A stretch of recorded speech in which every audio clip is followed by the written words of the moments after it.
Do you need tools like this if you're a DIYer? I'm gonna give you 5 tools you do not need if you're just getting started. Before I jump into the first tool, I'm gonna tell you all 5 of these are tools I have bought and felt I either did not need them or there was a better alternative available. So the first one is going to be air-powered nailers and staplers. If you have seen some of my other videos, you know how big a fan I am of battery-powered nailers and battery-powered staplers.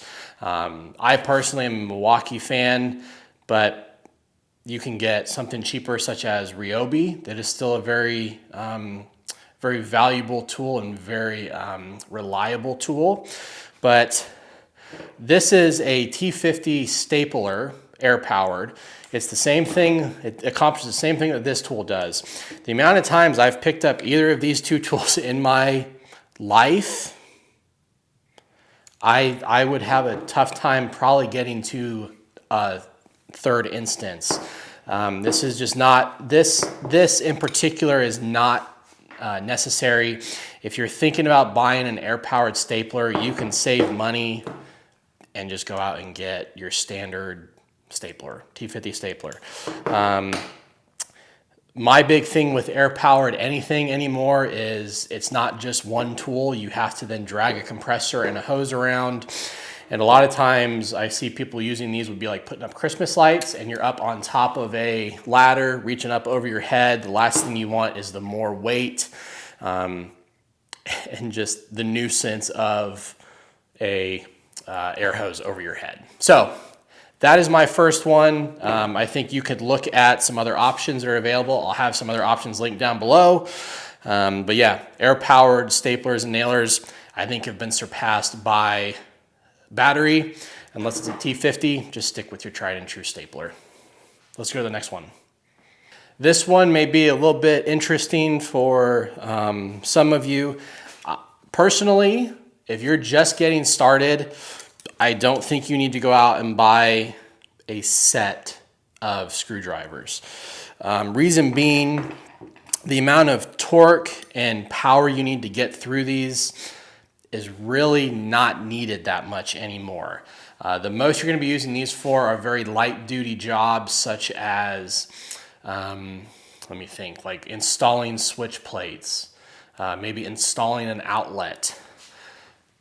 The reason I say that this is light duty now is because there are so many different driver options that are available now and screwdriver bits that if you do need some sort of a screwdriver, save your money, go out and buy like an 18-in-1 screwdriver set. I am about to go buy one here probably rather shortly because I'm trying to clear out some space for some more tools that are coming in.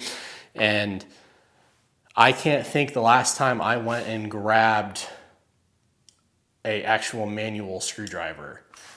You can go buy electric screwdrivers that will do these low duty jobs as well, and it's just so much easier.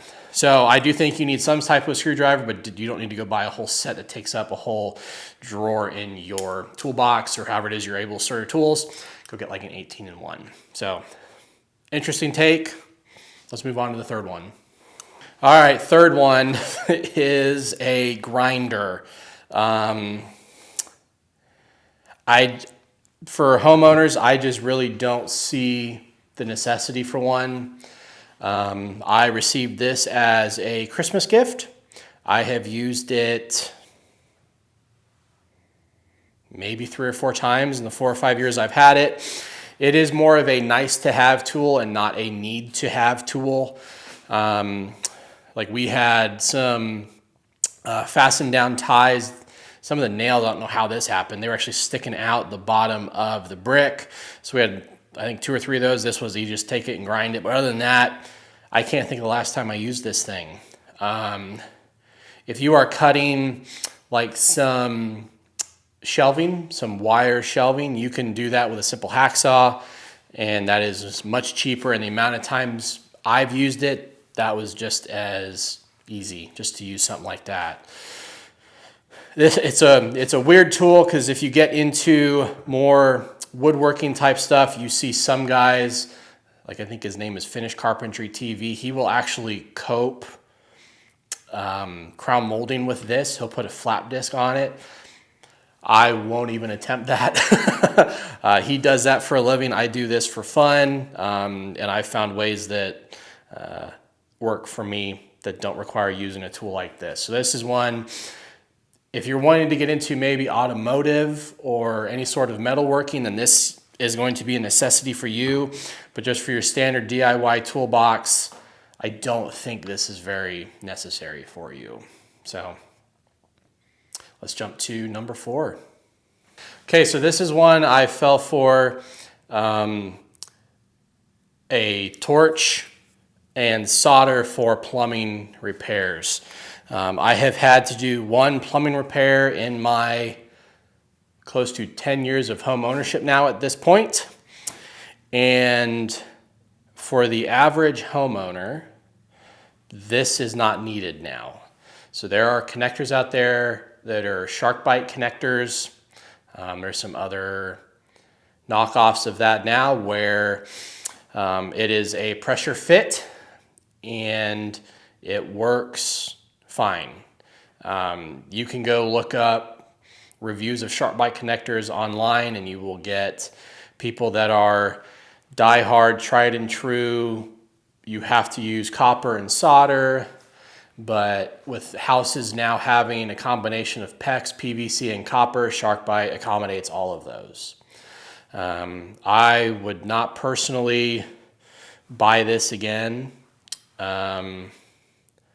I would just stick with shark bite connectors. I think this is probably the biggest waste of money because I've actually never ever used this. I bought this when I first bought my first house, and that thing should still be completely full because I've never used it. So yeah, that's one. Go do some research on shark bite connectors. It's good to have just an assortment of them around. I was having a hard time finding mine. I'm redoing some of this stuff, but they're very simple to put on, and they can even come off as well if you need to replace them. So let's jump into our 5th and final. 5th and final is going to be the Handheld Power Planer. I personally, with how much woodworking I do and instances like that, this is now starting to become more of a necessity. But when I first became a homeowner and started doing some projects, like building some basic pieces of furniture, this is not needed. Do not waste your money and have this be one of your first tools if you are starting into the DIY world. There's way more important tools you need to be purchasing. I got sucked into this because I used to watch New Yankee Workshop with my dad growing up, still watch it on YouTube. And the planer he uses to surface boards, that is a stationary machine that you run the board through. This is much easier to make mistakes. I would say this is more of a rough construction tool, especially if you're new with it. You can buy some more expensive tools like this that give you some more finer adjustments, some better finishing, but if you're just getting started, you can cause yourself a whole lot of headaches with this. So I would not even consider this. I would, if you're needing to level something, I would spend this money and go buy a more powerful sander. So you can buy a rotary sander. Belt sanders can also cause some frustration, so you may want to stay clear of those if you are new to this, but you can buy some gear-driven sanders that will allow you to remove some material rather quickly, but you will have some more grace in terms of not making as huge mistakes as if you take this and you don't know how to set this correctly and you take a whole chunk of wood out and you didn't want to. That's just a bad day in general, and you don't want to do that. So these are 5 tools that I have purchased that I'm going to try and help you guys to not waste any money and not cause any frustration. Please let me know if I missed any or if you agree with this at all. But yeah, thank you guys for watching. Please don't forget to like and subscribe, and I will see you in the next one. Hey, you made it to the end. Thanks for that.